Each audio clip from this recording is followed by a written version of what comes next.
respeito do nosso tema. Hoje eu queria conversar com vocês sobre comunhão, não ajuntamento, comunhão. Pastor, tem diferença? Muito. Com vocês, algumas. Queria que você abrisse a Bíblia para a gente iniciar a nossa conversa em Salmo, no capítulo 133. Esses 3 versos deste Salmo são plenos, completos, suficientes para nos fazer entender o que Deus requer para o seu povo. Salmo 133. Já à guisa de introdução, queria dizer para os irmãos o seguinte: nós vamos ler o texto. Vou pedir você para manter a sua Bíblia aberta, por favor, porque eu vou usar outros textos no decorrer da nossa argumentação. Depois a gente vai voltar para esse texto, o Salmo 133, para a gente tirar algumas lições dele. Então mantenha a Bíblia aberta, fica antenado aí, para a gente aprender um pouquinho sobre esta temática. Por que eu estou falando isso com vocês nessa noite? Domingo de manhã, quando a gente recebeu aquela ministração por parte do pastor Roberto, onde ele abordou sobre uma igreja viva, domingo de manhã, e ele falou à luz de Atos, no capítulo 2, sobre aquela igreja primitiva que tinha tantas características que faziam daquela igreja uma igreja tão abençoada.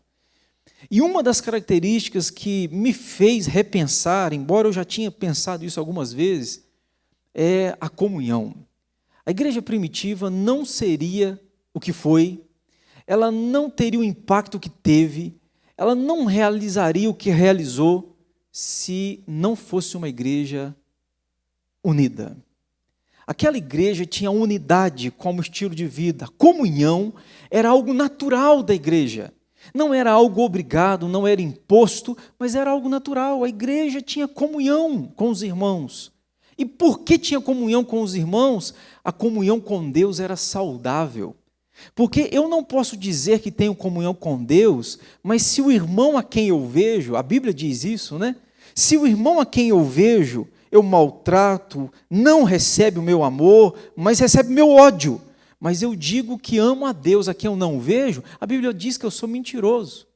Como que eu posso dizer que amo aquele que não vejo, se aquele que vejo, eu não amo? Pois é.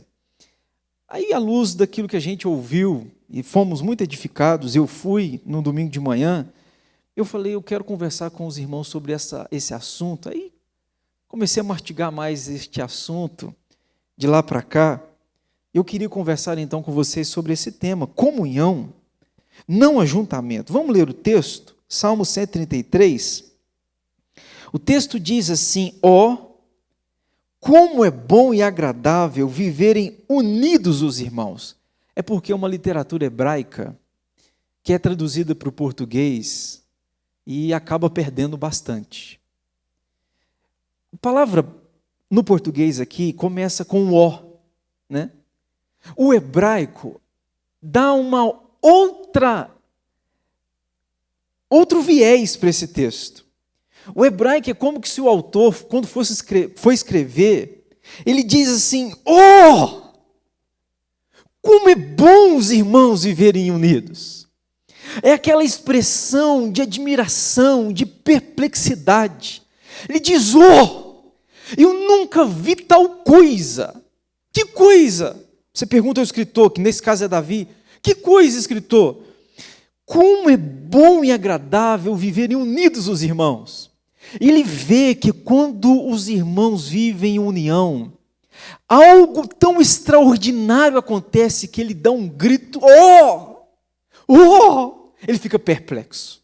Aí ele vai dizer mais, verso 2: é como o óleo precioso sobre a cabeça, o qual desce para a barba de Arão, e desce para a gola de suas vestes. É como o orvalho do Hermon, que desce sobre os montes de Sião. Aí o texto conclui: ali, sabe aonde? Onde tem comunhão. Ali, onde a união prevalece, ali onde não é a contenda que domina, mas é a unidade que destaca, ali o Senhor diz: vai lá, bênção. Ali ordena o Senhor a sua bênção. Sabe o que Deus está dizendo aqui neste texto? Que onde a bênção de Deus chega tem um lugar definido. Deus não disse que todo lugar será abençoado. Deus disse que onde a comunhão existe, ali Ele vai abençoar. Então Deus está estabelecendo um lugar específico para abençoar. Sabe onde? No meio do seu povo, onde o seu povo vive a comunhão. Pois é. Tendo esse texto em tela, deixa a sua Bíblia aberta. Eu queria começar fazendo uma pergunta, amados. Você acha que é possível? Responda para você. Você acha que é possível alguém viver sem precisar de ninguém? Você acha que é possível? Alguém que consegue pisar nesta terra, viver a sua existência e dizer: eu não preciso de ninguém. Porque por mais que a gente, às vezes, nos dias maus e nos dias que a gente fica um pouco revoltado, às vezes a gente está com raiva de alguma coisa, estressado, cansado, e nesses ambientes assim, a gente costuma falar as coisas que a gente não devia falar, mas fala. Eu já deparei um dia com uma pessoa que disse: pastor, eu não preciso de ninguém, porque estava nervoso, estava magoado, estava triste. Não preciso de ninguém. Falou comigo. Aí na hora eu levei num tom de brincadeira, eu disse: é verdade, você não precisa de ninguém? Não preciso de ninguém. Eu vivo a minha vida sem precisar de ninguém. Eu falei: o tênis que você está usando, foi você que fez? Aí a pessoa olhou para o pé, tinha um baita de um tênis no pé. Ela disse: não foi eu que fiz, não. Eu falei: então alguém fez. Então você acaba de precisar de alguém para usar o tênis que você está usando. Se não foi você quem fez, alguém fez, e porque alguém fez, está no seu pé. Eu combinei para acordar. Rapaz, até eu levei susto agora. Aí eu empolguei um pouco mais na conversa, eu disse: essa camisa que você está usando, foi você que fez também? Aí a pessoa já começou a sentir que eu já estava sendo até um pouco ousado demais. Essa camisa que você está usando, foi você que fez? É claro que não foi eu, pastor. Então alguém fez. Sim, alguém fez. Então você acaba de precisar de mais uma pessoa.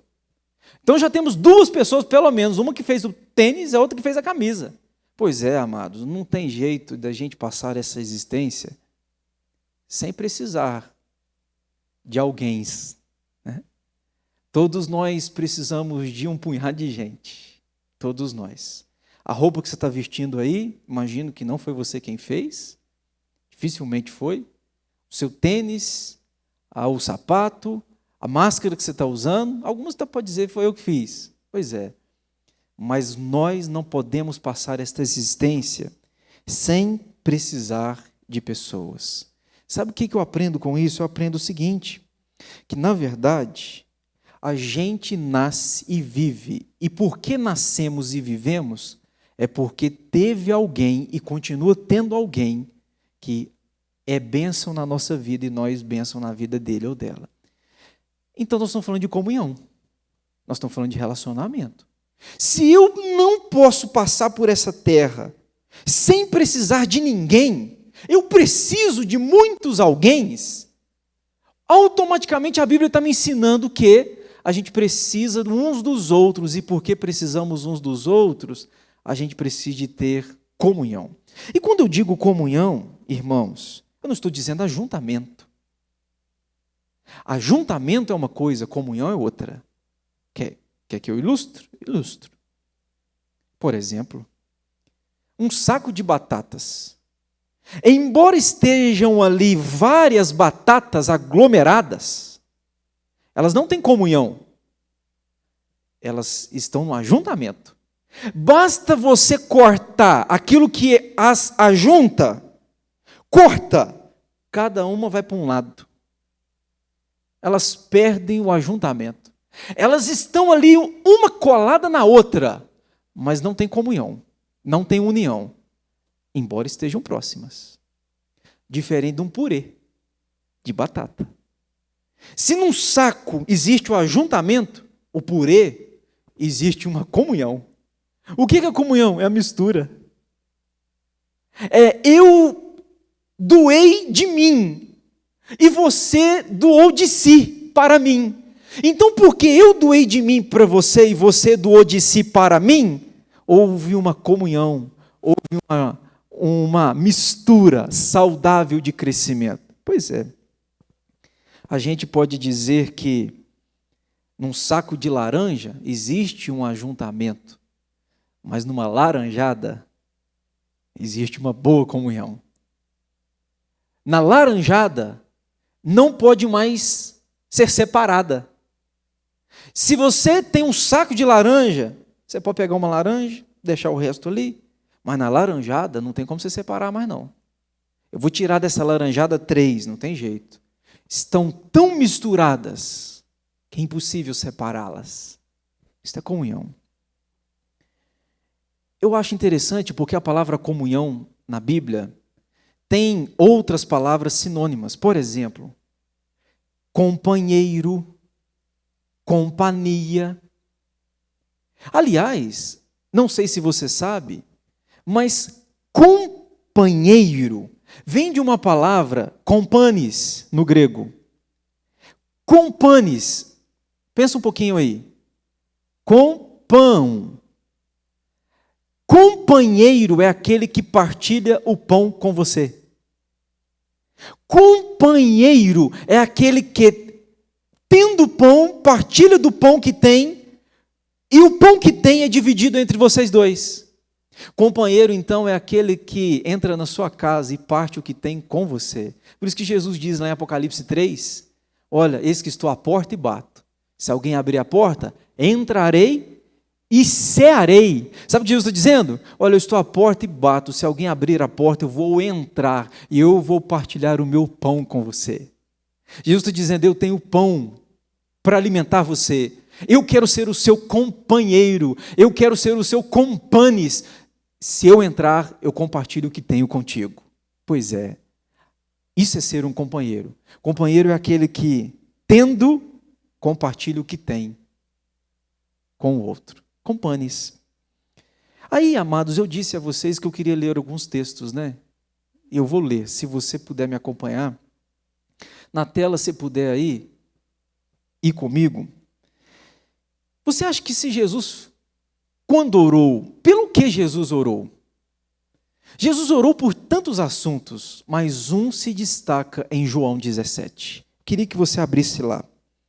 João 17, versículo 20. Gente, preste atenção nesta oração de Jesus. Tudo que Jesus fez foi intencional, foi de uma maneira magnífica, perfeita. Ouça aí João 17, 20. Olha o que Jesus vai pedir.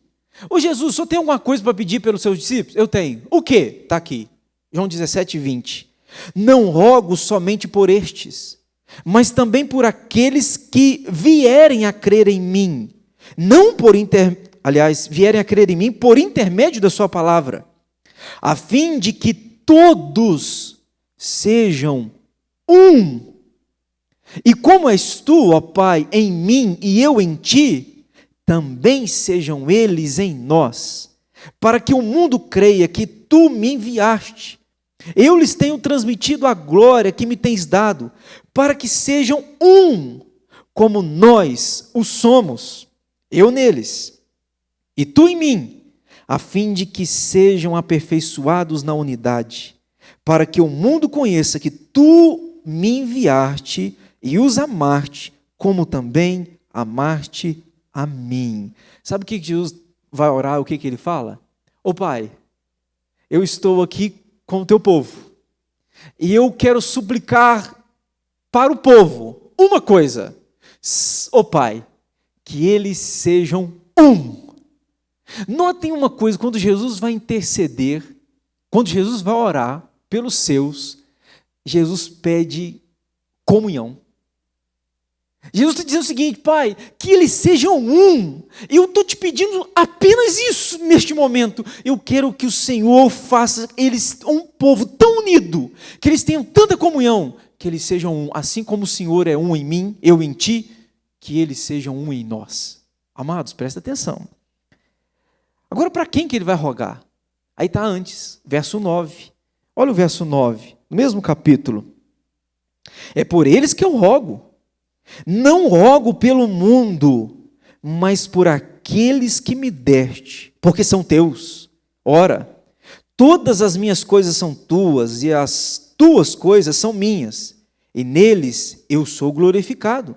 Já não estou no mundo, mas eles continuam no mundo, ao passo que eu vou para junto de ti. Pai Santo, guarda-os em teu nome, que me deste, para que eles sejam um, assim como nós. Sabe o que Jesus está dizendo? Pai, eu estou pedindo para eles. Quem são eles? Eu não estou pedindo para o mundo. Eu estou pedindo para todos aqueles que o Senhor me deu, para o teu povo, que o teu povo seja um. Olha o que Jesus está pedindo, amados. Jesus está olhando para o Pai, fazendo essa oração e está dizendo, eu não peço pelo mundo, eu estou pedindo pelo teu povo, e que o teu povo desfrute dessa comunhão.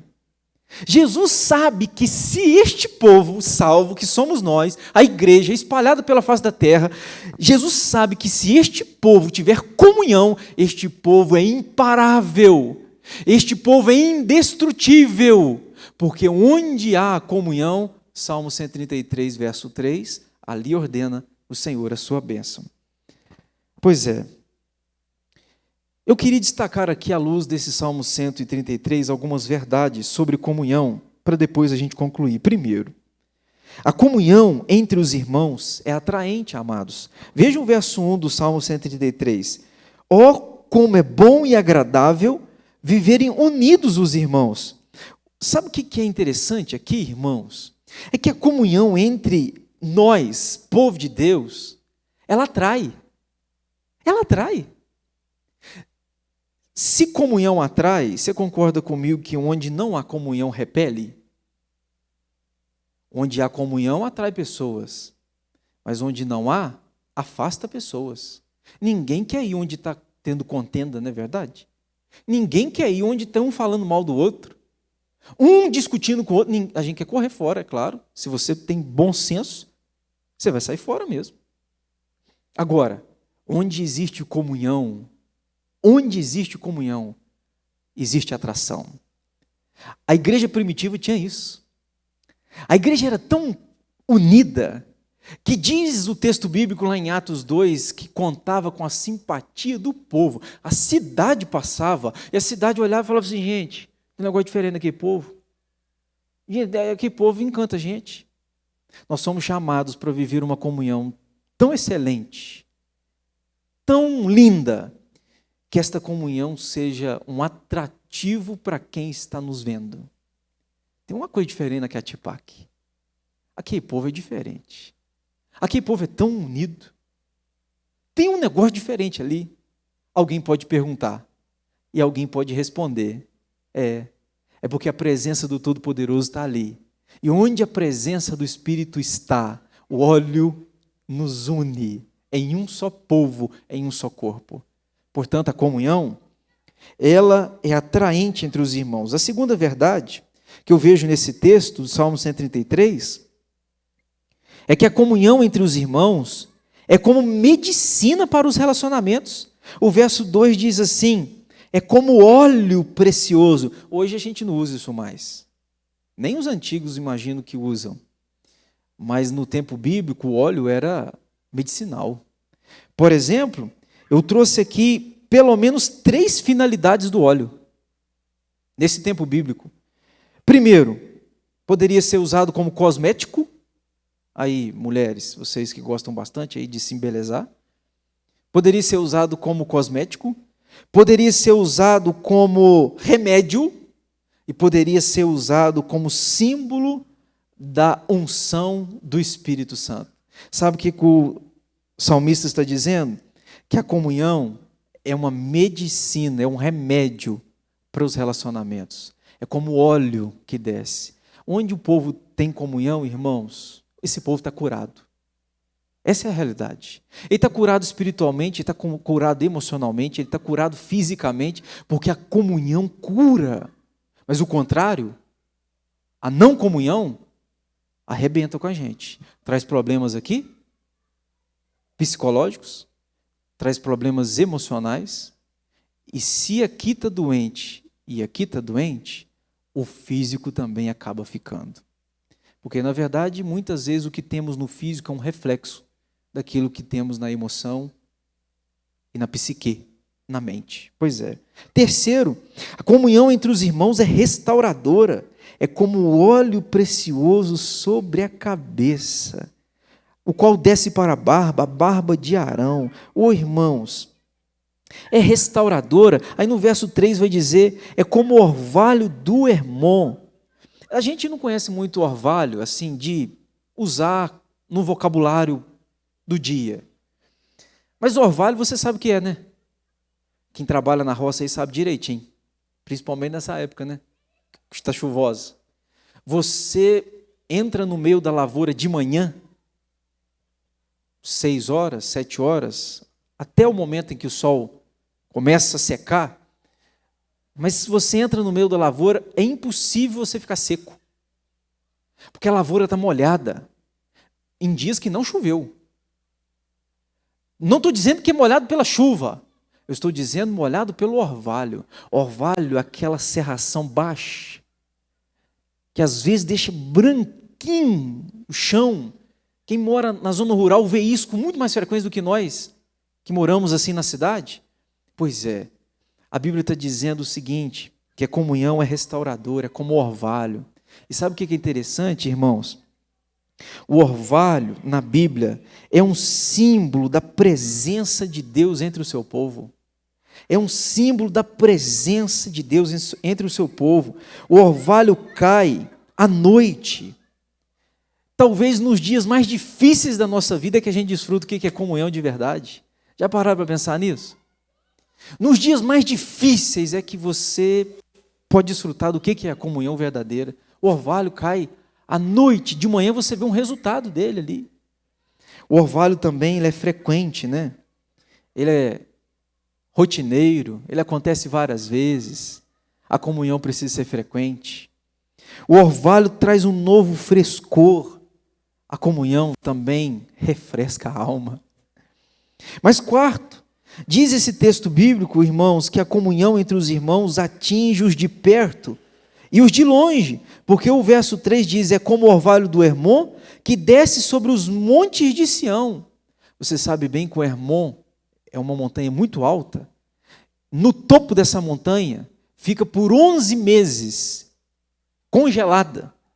Mas em um mês no ano, pela temperatura, as águas dali derretem, e aí começa a descer, fazendo riachos, aquele gelo derretendo, e vai passando, onde aquele rio vai passando, vai trazendo vida. Pois é, aí está dizendo o seguinte, que é como o orvalho do Hermon que desce sobre Sião, ou seja, onde esta água vai descendo, este orvalho vai descendo, a vida vai fluindo. Onde existe comunhão, existe vida, essa é a realidade. Mas eu, partindo para o final, quinto lugar, a comunhão entre os irmãos abre caminho para a salvação de Deus. A Bíblia diz, ali ordena o Senhor a sua bênção. Ô, gente, onde tem um povo unido, tem a presença de Deus ali. Ninguém precisa de dizer, Deus está aqui, onde o povo está unido. Porque esse povo está unido, já sabe que Deus está ali. Ninguém precisa dizer, gente, vocês estão sentindo Deus? Não precisam perguntar, porque onde a comunhão existe, a gente já tem certeza de que Deus está ali. Certeza. E eu termino dizendo a coisa talvez mais importante aqui. Em sexto lugar e último, a comunhão entre os irmãos resulta na bênção divina. Na bênção divina. Diz o final, ali ordena o Senhor a sua bênção e a vida para sempre. Sabe o que a Bíblia está dizendo? Que o lugar onde Deus abençoa não é todo lugar. Deus está dizendo, eu abençoo um lugar específico. tem duas coisas importantes aqui. Tem um povo e um lugar. Quem é esse povo? Seus filhos. Israel, o povo salvo e remido. Segundo, qual lugar onde esse povo salvo e remido está vivendo em comunhão? Aí está dizendo, ali ordena a sua bênção e a vida para sempre. Eu preguei um dia numa praça pública, me chamaram para pregar numa praça, eu fui. Aí cheguei lá, tinha um punhado de gente, era um evento gospel, tinha um cantor antes, depois eu preguei. Eu lembro que quando eu comecei a pregar, eu falava algumas coisas, tinha uma mulher assim, se destacou, eu falava, ela catava assim, ó. Eu falava, não sei o quê, não me lembro o que eu pregava naquele dia, ela pegava no ar. E às vezes, antes de eu dizer, ela já pegava. Aí, estou só dizendo isso para te ilustrar. Na verdade, irmãos, onde o povo de Deus está, você não precisa correr atrás da bênção. Deixa eu te dizer, se você vive em comunhão, é a bênção que corre atrás de você. Quem vive em comunhão, Deus ordena bênçãos atrás de você. Então eu não preciso ficar, vou no culto para ser abençoado. Não, não, não. Você pode estar na sua casa, se você vive em comunhão, a bênção vai atrás de você. Então existe uma bênção declarada para o crente que vive em comunhão. Então, amados, por que nós não vamos viver em comunhão? Então por que nós não vamos rejeitar? Eu não quero ser a batata, no saco de batata, que embora esteja perto, não tem comunhão. Eu quero ser um purê no meio dos crentes. Eu quero me misturar contigo e você misturar comigo e juntos vivermos uma vida comum, uma vida onde existe comunhão verdadeira. Sabe por quê? Porque se nós vivermos assim, Deus vai atrás da gente para nos abençoar. É o que o Salmo está dizendo. Aí eu vou terminar a minha palavra, eu preciso de ler esse verso para a gente terminar, ir embora para casa. Filipenses, abre aí. Filipenses 1:3. Eu vou ler esse texto, porque esse texto falou tanto ao meu coração. Você tem que ouvir esse texto. Filipenses 1:3. Olha o que Paulo vai escrever à igreja de Filipenses. Você sabe onde ele estava? Quando ele escreve esse texto à igreja de Filipenses, ele estava em Éfeso. Portanto, numa outra localidade. Portanto, numa outra cidade. De longe, ele mandou uma carta para Filipos. Pois é. Então você está prestando atenção aqui. Ele está numa outra cidade, escrevendo para a igreja em Filipos. Ele está em Éfeso, mandando essa carta para Filipos. Ok? Aí olha o que ele vai escrever. Dou graças ao meu Deus por tudo que me recordo de vós, fazendo sempre com alegria súplicas por todos vós, em todas as minhas orações, pela vossa cooperação no Evangelho, desde o primeiro dia até agora. Sabe o que ele está dizendo, irmãos? Ele está dizendo o seguinte: quando me recordo de vocês, a minha lembrança, eu estou em Éfeso, mas quando na minha cabeça vem a igreja de Filipos, ele está dizendo, eu dou graças a Deus. Eu estou numa outra cidade, mas quando eu lembro de vocês, é motivo de louvor. Quando eu lembro de vocês, eu fico perplexo. Quando eu lembro de vocês aqui, eu preciso de orar, de interceder por vocês. Sabe o que está dizendo? Eu estou longe, estou em Éfeso, mas eu acabo estando perto de vocês. Consegue entender o que é comunhão? Comunhão é, mesmo estando longe, ele está dizendo para Filipos, para esta igreja, gente, quando eu lembro de vocês não precisam fazer nada por mim, eu já até saí daí. Vocês não precisam me dar nada, nada. Mas quando eu me recordo de vocês, a lembrança que eu trago é tão boa, que embora distante, a gente acaba estando ligados. Isso aqui é comunhão. Comunhão é, embora separados pela distância, a gente continua sendo um. E ajuntamento? Ajuntamento é, embora um do lado do outro, está todo mundo vivendo cada um por si. Porque às vezes a gente pode estar assim, né? A gente tem um punhado de gente ao nosso redor, mas ninguém está preocupado com a gente, ninguém está cuidando da gente, ninguém está olhando para a gente, ninguém está vendo a gente. Ajuntamento. Tão próximo, mas tão distantes. Paulo está dizendo, nós estamos tão distantes, mas vocês estão tão próximos de mim. Quando eu lembro de vocês, quando me recordo de vocês, a lembrança de vocês gera louvor em mim. Amados, eu queria terminar dizendo o seguinte: nem sempre quem está junto está em comunhão. Nem sempre quem está junto está em comunhão. E nem sempre quem está afastado está desviado. Tem gente que está longe da gente, mas não perdeu a comunhão com a gente. Está longe, mas está perto, se é que você me entende. Nem sempre quem está junto está vivo, e nem sempre quem se afastou morreu. Essa é uma realidade. Portanto, amados, eu queria dizer para você o seguinte: que essa igreja, que a Tipac floresça na comunhão, que a gente seja aquecido pelo óleo do Espírito Santo. E a minha oração é que o Espírito Santo seja derramado sobre nós ainda mais, que a gente desfrute dessa comunhão, sabe? Que a gente desfruta deste amor um pelo outro, que não sejamos nunca um saco de batatas encostado no outro, mas sem sentir o outro, sem viver com o outro, sem amar o outro. Não. Que a gente seja, sim, na verdade, um purê. Que a gente seja um, como o Senhor Jesus orou por mim e por você. Pai, eu oro para que eles sejam um povo unido, porque se eles forem unidos, o inimigo não os ataca, o inimigo não os derruba, o inimigo não os vence. Se eles forem unidos, eles desfrutam de um pouco do céu, já aqui na terra. Que a Tipac cresça na comunhão, para a glória do Senhor, porque crescendo na comunhão, a bênção do Senhor vai nos perseguir. Comunhão sim, ajuntamento não. Vamos ficar em pé?